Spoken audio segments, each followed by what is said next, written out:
अभी जो महाकुंभ चल रहा है उसमें जितने भी रिपोर्टर्स हैं वो जितने भी साधु हैं उनसे जाकर एक ही प्रश्न पूछ रहे हैं ब्रह्मचर्य आपका कभी डिस्टर्ब हुआ? ज्यादातर कि आप कितने टाइम से ब्रह्मचर्य का पालन कर रहे हैं। हाँ, तो इतना क्यों इम्पोर्टेंट है ये चीज उनके लिए? ये इसलिए इम्पोर्टेंट है क्योंकि ये लोग आगे इसके सोच ही नहीं पाते। ये सेक्स के इर्द गिर्द ही घूम रहे हैं बहुत ही ज्यादा। मैंने बोला ना, ठरकी कामुक लोग हैं, जैसे मैंने बताया उस लड़की के पीछे पड़े हुए सेल्फी लेने के लिए।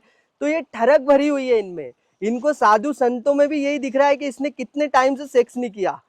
इससे पूछता हूँ, मतलब उसका जो वो वहां जाकर भी ये नहीं पूछ रहा है कि हमें बताओ कि हमें अपने दुखों से छुटकारा कैसे मिलेगा। ये जो मैं जॉब में फंसा हुआ हूँ, ये जो मैं पगलाया हुआ हूँ, ये जो दिन भर मेरे घर में कलेश चलता रहता है, ये सारी चीजें नहीं पूछेगा वो जाकर। मुझे मुक्ति कैसे मिलेगी, मुझे भगवत प्राप्ति कैसे होगी, मैं कैसे स्वयं को जानूं, मैं ये नहीं पूछेगा।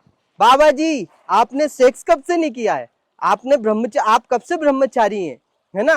वो बाबा जी अगर बोल दे बेटा अभी अभी हिला के आया हूँ, भागेंगे कैमरा वैमरा छोड़ के और उसको बेचारे को कुंभ से भी भगा देंगे। तो बाबा जी भले हिला के आए हो, बाबा जी क्या बोलेंगे, बेटा 12 साल की उम्र से बाबा सन्यासी हैं और बाबा ने अपना लिंग ही तोड़वा दिया था, तो सेक्स कैसे करेंगे, सोचो, दिमाग लगाओ। तो वो भी बोल रहा हाँ यार, और हम कितने पापी लोग हैं, हमारा तो लिंग टूटा ही नहीं है, हमारा तो ले दे के बस हर बात पे खड़ा हो जाता है। तो ये उनकी मानसिकता है। तो वो अपने आप को इसीलिए पापी समझे बैठे हैं। वो पुण्यात्मा है क्योंकि वो तो अपना कटवा पिटवा के तुड़वा के बैठा हुआ है।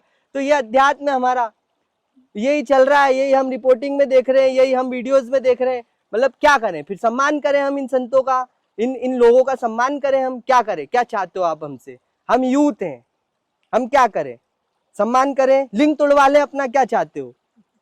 यही अध्यात्म में तो लिंग तोड़वा लें अपना। क्यों मिला, क्यों था, मैं पूछना चाहता हूँ। यदि तोड़वाना है इसको तो क्यों मिला है मुझे, ये क्यों मिला है? तो मैं यही कहना चाहता हूँ कि अध्यात्म का किसी टैग से, किसी आचरण से, किसी चीज से कोई लेना देना नहीं है। आपके वस्त्रों से कोई लेना देना नहीं है। अध्यात्म का लेना देना सीधे सीधे आपकी आंतरिक अवस्था से है, आपकी क्लैरिटी से है, आपकी मुक्ति से है, आपके आनंद से लेना देना है, सीधा सीधा लेना देना है। इतनी सी बात अगर लोगों को समझ में आ जाए, सारे धंधे बंद हो जाएंगे, सारा अंधविश्वास पाखंड सब खत्म हो जाएगा 2 मिनट में। कोई जादू टोना, कोई मंत्र नहीं, कोई तपस्या नहीं, आपका आनंद, आपकी स्वतंत्रता, आपकी ईमानदारी, इतनी सी बात से लेना देना है। पूरा अध्यात्म आनंद प्राप्ति का एक पूरा विज्ञान है कि आपको दुख से मुक्ति कैसे मिले।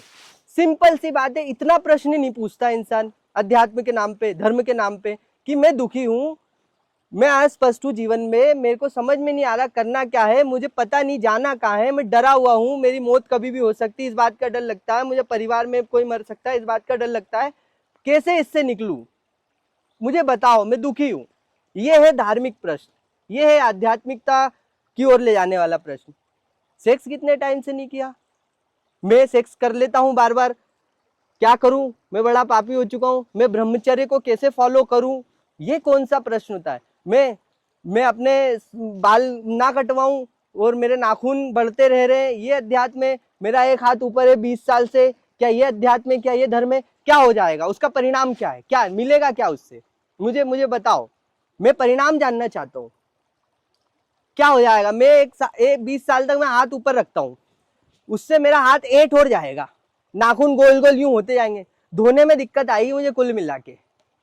मतलब जो सुकून है अभी मेरे जीवन में वो भी चला जाएगा, है ना। कि तुम्हारा हाथ उल्टा 20 साल से ऊपर है, तुम धोते कैसे हो, तुम पानी कैसे डालते हो कि कोई और डालता है? ये प्रश्न करो इससे लोगों से, ये प्रश्न करो, ताकि तुम्हें ये तो कम से कम समझ आए कि कभी हाथ वाथ कट जाए तो कैसे धोना है। उससे ये पूछो जाके, उससे ज्ञान की बात मत पूछो, क्या ज्ञान की बात बताएगा वो तुम्हें? हाथ ऊपर करने को जो अध्यात्म समझता है वो तुम्हें क्या ज्ञान देगा तुम्हें? वो 20 साल से जो नहाया नहीं है, 25 साल से, वो इसको अध्यात्म अगर समझता है तो तुम्हें क्या ज्ञान देगा वो? तुम उससे ये ज्ञान लेने जा रहे हो? उससे ये पूछो कि तुम नहाते नहीं हो तो मतलब कैसे रहते हो, मतलब ये बदबू नहीं आती है कैसे? ये सब जानो उससे कि कभी ऐसा मौका पड़े कि तुम नहा नहीं पा रहे हो तो उससे कुछ सीख लिया हो तुमने।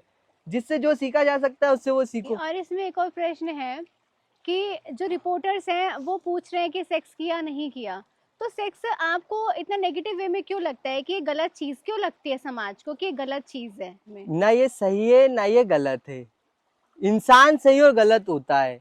जो मुझे एक बात बताओ, एक गलत इंसान है, एक गलत इंसान है जो शोषण करने की इच्छा रखता है आपकी, जो आपको लूटने ठगने, आपको यूज कर लेने, है ना, आपसे कुछ निकलवा लेने की इच्छा रखता है ना, जो जानवरों को मारने की इच्छा रखता है, प्रकृति को खराब करने की इच्छा रखता है, भ्रष्टाचार करता है, वो सेक्स नहीं करता, वो सेक्स नहीं करता। तो क्या वो अच्छा आदमी हो गया?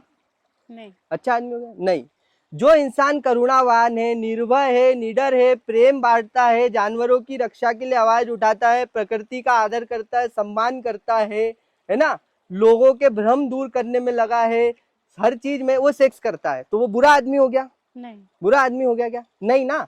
इतनी सी बात समझ नहीं आती लोगों को, मैं बस इतनी सी बात लोगों को पता नहीं क्यों समझ में नहीं आती, सेक्स केंद्रित कैसे हो गए आप ना। ये इंसान अच्छा और बुरा होता है, ये वहीं से आ रही है मानसिकता जो कर्म को देखते हैं लोग। जब हम कर्ता पर नहीं कर्म पर ध्यान देते हैं, तब फिर हम लोगों के आचरण देखने लग जाते हैं। कोई मीठा बोलता है तो आप सोच लेते हैं ये तो अच्छा आदमी है, कोई जोर से बोल दे आप बोल देते हैं बुरा आदमी है। इसीलिए फिर सेल्समैन मीठा बोलना शुरू कर देते हैं और फिर आपको सेल्समैन मीठा बोल के चूतिया बना के चले जाते हैं। तो ये मानसिकता की वजह से, जब आप कर्म को देखेंगे, कर्ता को नहीं देखेंगे, तो जीवन भर आप चूतिया बनते रहेंगे।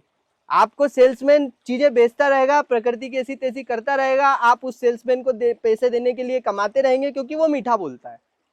आपने कभी एड देखा है जिसमें चिल्ला के डांट के आपको कोई चीज बेच रहा हो? जी। देखा कभी? नहीं। बिल्कुल मीठा बोल के, प्यारी सी हल्की सी मुस्कान के साथ एक सुंदर सी लड़की आकर के आपको कुछ भी पहना के टोपा चली जाती है। तो ये वही बात है, ये आचरण देखने वाली बात है। आचरण में कोई अच्छा बुरा नहीं होता है, कर्मों में कोई अच्छा बुरा नहीं होता है, केंद्र में होता है। एक व्यक्ति है जो किसी को मार रहा है, किसी को पीट रहा है, ठीक है, तुम उससे उसका अच्छा बुरा निर्धारित नहीं कर सकते। एक व्यक्ति है जो किसी को बचा रहा है, उससे तुम उसका अच्छा बुरा निर्धारित नहीं कर सकते। हम ये पूछेंगे कि वो क्यों मार रहा है और वो क्यों बचा रहा है, इससे अच्छा और बुरा निर्धारित होगा। केंद्र तो केंद्र पे हम नहीं जाते, हम उथले लोग हैं। तो जो उथले लोग हैं इसीलिए वो सेक्स में ही फंसे रह जाते हैं, वो सेक्स के आगे कभी ना सोच पाते हैं ना निकल पाते हैं, है ना। और ये उनको ये कठिन बात लगती है कि सेक्स नहीं करना है, कठिन बात है। तो जो कठिन काम करता है वही महान है, जो हम नहीं कर सकते वो किसी ने कर दिया तो वो क्या हो गया? महान हो गया। तो ये हमारी महानता की परिभाषा है कि जो अब ये एक हाथ किसी ने 20 साल तक ऊपर रखा है, ये कोई कर सकता है क्या? ये जो कर सकता है उसके लिए वो महान नहीं है।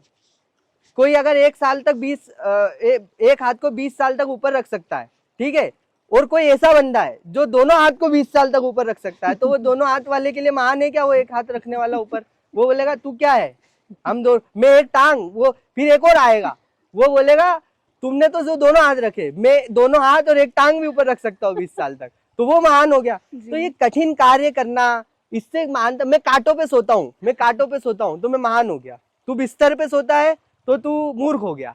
अब ये अगर वो है तुम्हारा मापदंड महानता का, कठिन कार्य कर रहा है चाहे, तो फिर इसीलिए जाकर के लोग टट्टी खा लेते हैं। ले तू खा सकता है क्या? मैं महान हूं, तू खा के दिखा। तो फिर लोग बोल देते हैं कितने ज्ञानी संत हैं, कुछ भी खा लेते हैं, ये तो मरे हुए मुर्दे को खा लेते हैं, अब तुम खा सकते हो क्या? नहीं, तो वो महान हो गए। इस तरह की तुम्हारी परिभाषा होगी तो जो बोलेगा मैं सेक्स नहीं करता तो वो सबसे महान हो जाएगा, क्योंकि सेक्स तो सभी करते हैं। और वो जो बोल रहा है कि मैं नहीं करता, वो भी झूठ बोल रहा है, वो भी कोने में मुट्ठी मारता है। समझ रहे हो आप? तो महान होने की परिभाषा क्या है? महान होने की परिभाषा है जिसने अपने डर खत्म कर लिए,